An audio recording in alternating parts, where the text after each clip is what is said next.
Salut tout le monde, bienvenue dans On Jase de chasse de pêche de plein air. Avec moi-même, Steph Monette, j'espère que vous allez bien aujourd'hui. Je m'excuse d'être un peu en retard, là. C'est un peu long à loader. Puis aujourd'hui, c'était la journée des commissions. Fait qu'il a fallu descendre au village, aller faire des commissions, aller placer nos affaires. Fait que, puis vous avez la vue en arrière. Il a fallu que je me trouve une place pour la vue parce qu'il vente un peu, fait que ça rentrait dans les micros. Fait que, de même, je voulais que vous profitiez un petit peu du paysage qu'on a ici sur notre territoire de chasse. Puis c'est la grosse question, là. On est tous assis, puis on se dit où qu'on va asseoir, parce que ça bouge pas. Ça bouge pas, il n'y a pas de traces, il n'y a rien. Puis on couvre du territoire pour essayer de les trouver. Il n'y a rien. Fait que là, à soir, ça va être probablement la technique du topophile. Fait qu'on va aller mettre un 2, 3, 4 km de topophile pour essayer de voir où est-ce que ça passe, où est-ce que c'est, puis comment est-ce que c'est. Fait que on travaille, on essaye de voir. C'est jamais gagné d'avance, la chasse à l'orignal. Fait que, puis cette année, il nous faut travailler un peu plus dur. Fait que ça fait partie de la game. Qu'est-ce que vous voulez qu'on fasse? Un paquet d'affaires à vous jaser, mais maudit cibole que des fois, c'est décourageant. Je voulais pas en parler, là, mais vous avez été au moins 6, 7, 8 personnes qui m'ont demandé. Puis là, c'est Alain qui a fait qui a fait déborder le vase un peu. Tu ferais quoi avec les chevreuils de Longueuil? Clairement, vite de même. Pas compliqué, là, il y a deux affaires à faire.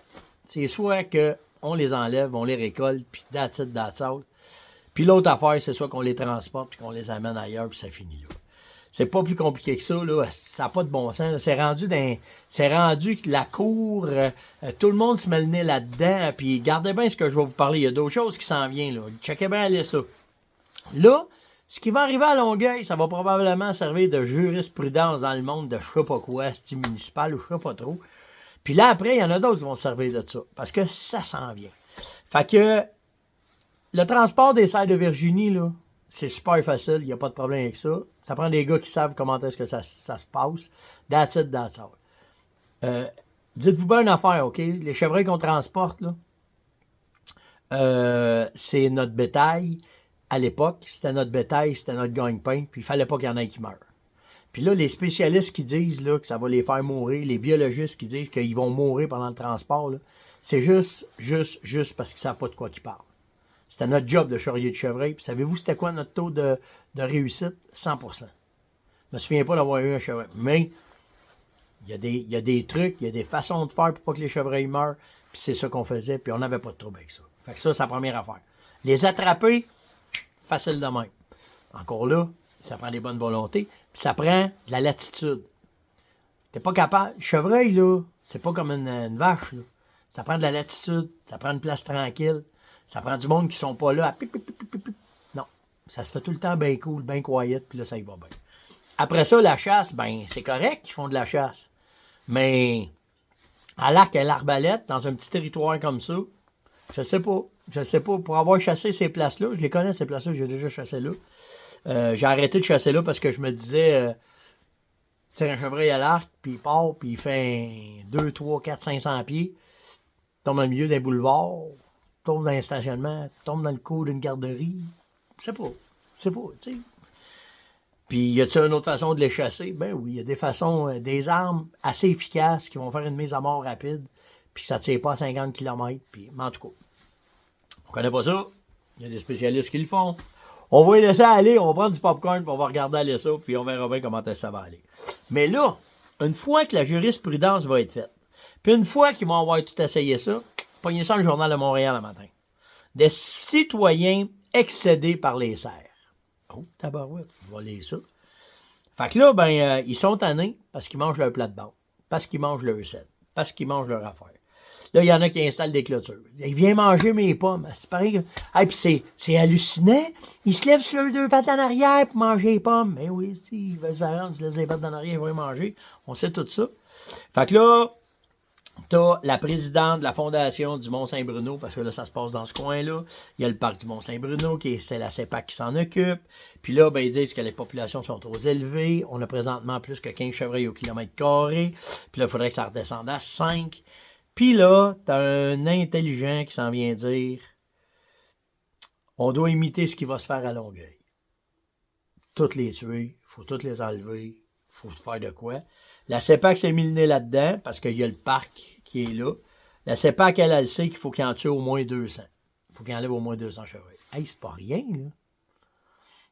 Puis là, s'ils font de la chasse, la première année, ça va être bon. Mais la deuxième, la troisième, la quatrième, ils sont pas foufou, ces chevreuils-là, là, ils vont apprendre. Quel. Puis ça ne changera pas, hein. On est géré par des gens qui restent en ville, qui ne connaissent pas notre réalité à nous. Puis on a jasé après-midi, on était après-dîner, puis on jasait de ça, tout le monde à la table à la chasse. Là. Ça ne s'améliorera pas. Parce que les chou-claques de béton, ils n'ont aucune cinquième d'idée où est-ce que ça s'en va, puis qu'est-ce que ça va faire, puis comment est-ce que ça va se faire. Puis au lieu de donner la latitude à des spécialistes, donner de la latitude à des gens qui peuvent faire la job, ils ne voudront pas. Fait qu'ils vont essayer de régler ça de leur façon. On prend du popcorn, puis on va y laisser aller, puis on va y regarder aller. En tout cas, c'était un petit éditorial sur ces fameux chevreuils-là. Astique que ça fait parler du monde. Astique que ça fait parler du monde. Donc, ceci étant dit. Hey, j'ai Daniel Blanchard, c'est Daniel Blanchard qui m'a contacté pour me dire, Steph, je vais passer, mon histoire va passer à Canal D dans J'ai frôlé la mort. Là, j'ai fait, que c'est ça?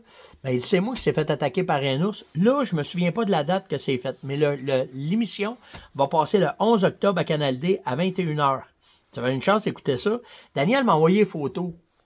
Il m'a mangé une 5 crème, là. L'ours, il n'a pas fait de cadeau. Là, ce que je sais pas, c'est qu'est-ce qui est arrivé. Puis en tout cas, on va l'écouter le 11, là, parce que je veux savoir c'est quoi, puis ça m'intéresse vraiment, ça. Mais c'est sa botte qui a sauvé la majorité des morsures. Mais le bras, il a mangé une claque. Le dos, il a mangé une claque.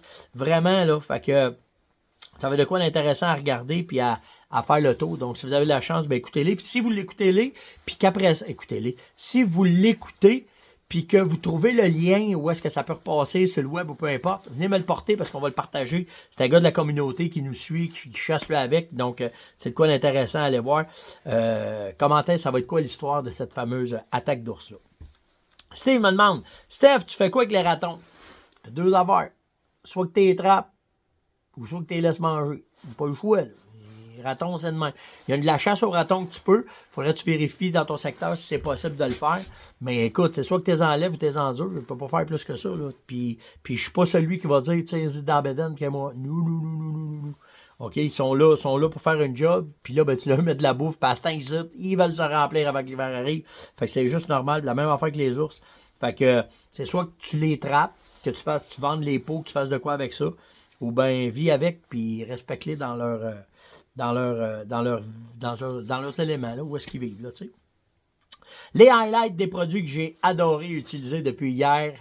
Et là, je vais vous parler de 3 affaires, vraiment. Il y a une affaire, je ne vous dirai pas tout de suite, parce que je t'ai prêt fini de le tester, mais j'ai pogné un vrai 5 minutes. Je vais vous expliquer pourquoi. Ben, la première affaire, c'est mon Rifle Candy.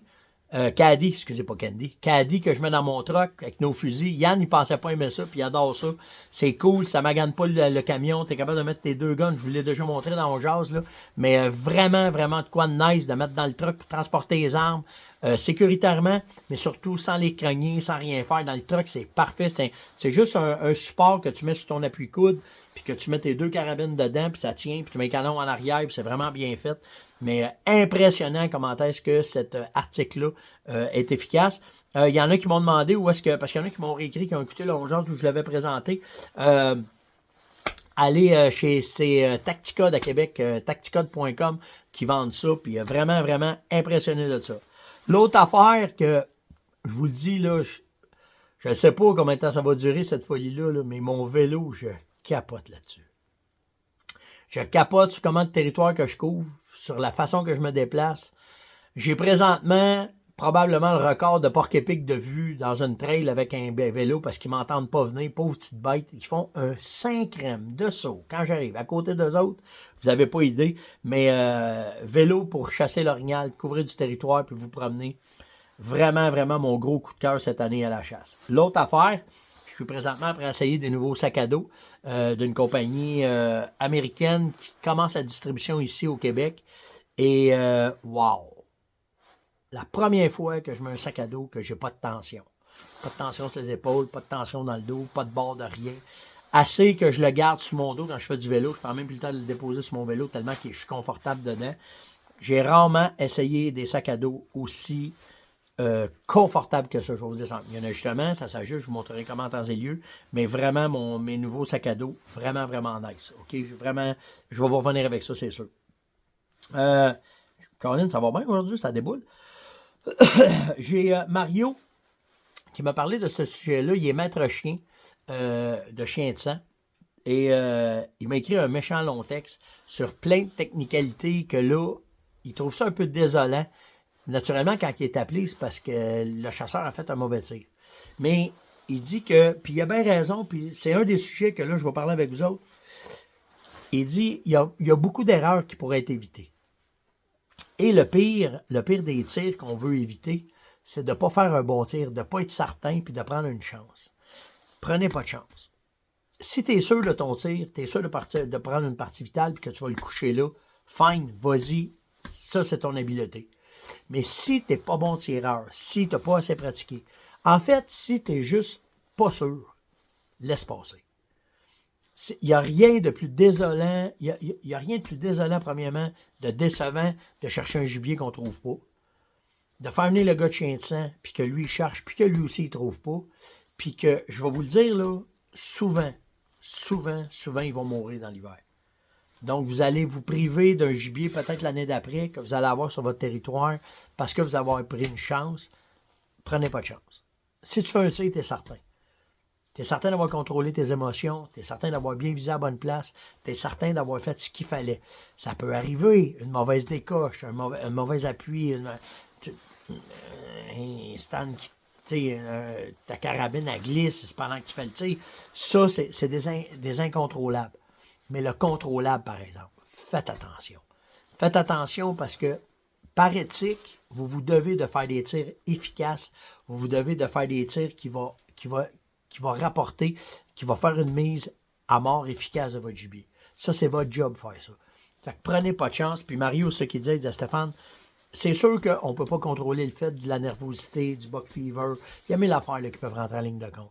Mais si tu es sûr, tu sais, si tu es à l'aise de tirer jusqu'à 100 mètres avec ta carabine, tire pas à 150, tire pas à 200. Si tu es à l'aise avec ton arc de tirer à 25 mètres, tire pas à 30, tire pas à 40. C'est à toi de connaître tes limites, de comment est-ce que tu peux tirer, sans prendre de chance, sans blesser ton orignal, blesser ton chevreuil. C'est ça qui est ta job, c'est ça qu'il faut que tu fasses. Il faut que tu fasses attention à ça. Il y a plein d'autres affaires, le bon boulet. Tu sais, j'en ai parlé en masse dans le jazz, là. Ça prend un bon boulet, mais là, on n'a pas le choix. On n'a pas de choix.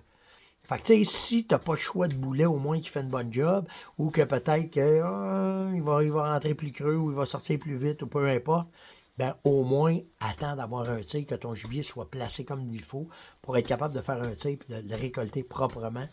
Ça fait partie de notre job de chasseur de faire ça. Puis, des gars comme Mario là, qui viennent me dire des affaires améliorées, ces chasseurs, envoyez-moi-en à tonne. Ça me dérange pas, ça me fait plaisir d'en parler. Puis je trouve ça cool parce que ça profite à toute la communauté. C'est ça le but de l'exercice de ce show-là, c'est d'être capable de profiter. Là, je ne rentrerai pas d'un point de flèche, je ne rentrerai pas là-dedans parce que Mario, il m'en parlait parce que souvent, il y a beaucoup de blessures qui se font à l'arbalète puis à l'arc parce que mais il y a une raison, OK? Je n'embarquerai pas là-dedans. Mais peu importe l'arme que tu prends, peu importe le projectile que tu vas lancer, soyez sûr de comment votre gibier va être placé. Il fait brun, tu n'es pas sûr, tu ne sais pas ce qu'il y a à la tête, tu ne sais pas ce qu'il y a le cul, tu ne sais pas comment tu vas tirer. Tu sais pas, laisse-les passer, c'est tout. Ça va juste faire une histoire. Ça fait juste une histoire drôle. Ça fait juste une histoire le fun, that's it. C'est bien important. Donc, c'était l'On-Jazz d'aujourd'hui. Likez, partagez, invitez, surtout commentez. Là, je sais pas, hein, c'est cool, hein, je vous lis, là, c'est rendu quasiment des discussions, c'est même plus des questions, là, c'est des discussions que j'ai avec vous autres. On parle de 1000 affaires, on parle de vos femmes. Non, on parle pas de vos femmes. On parle de vos situations. Ça, c'est drôle. Parce qu'il y en a qui veulent savoir comment que ça... je trouvais ça tellement drôle. Comment tu fais pour avoir des airs lousses? Ben, faut du travail, tu sais. Moi, là, j'ai un de mes chums, je chassais avec un ami dans l'Ouest canadien, puis lui, il disait « Happy wife, happy life ».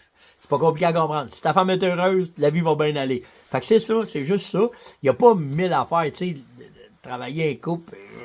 Pas un gars pour vous donner des conseils là-dessus, là. Mais Ça se deal bien, je vous le dis, ça se deal bien.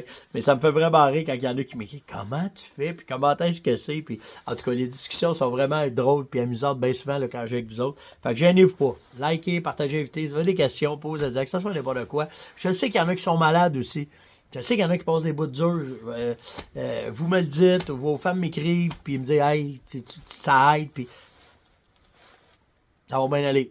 Dites-vous ça va bien aller. Puis si vous avez des questions, vous voulez qu'on jase ensemble, ça me fait plaisir. Là, j'ai du fun à faire ça, le show. Là. Je vous le dis, le show, j'ai vraiment du plaisir à faire ça.